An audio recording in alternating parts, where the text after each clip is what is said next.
Pessoal, após o processo de substituição do conector, eu fiz a limpeza utilizando uma escova antistática e também o álcool isopropílico. Então, eu fiz a limpeza aqui da região e vou fazer alguns testes com o multímetro de continuidade para ver se ficou bem soldado antes de colocar o carregador, porque caso esteja alguma trilha, algum contato se encostando ou haja alguma solda frio, ele pode danificar aqui a entrada do notebook. Então eu vou estar fazendo esse teste com o multímetro, vou estar mostrando para vocês e então tudo certo, a gente monta o notebook e vê se ele está carregando.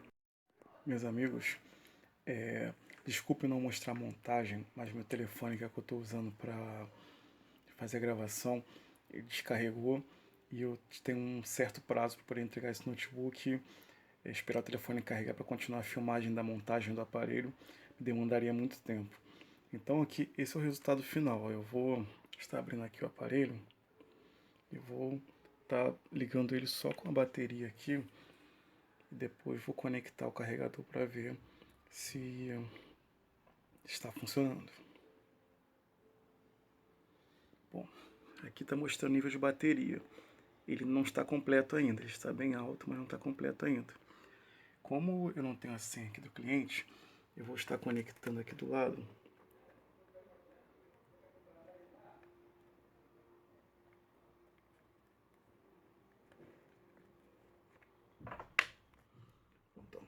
conectei aqui a entrada de carregador.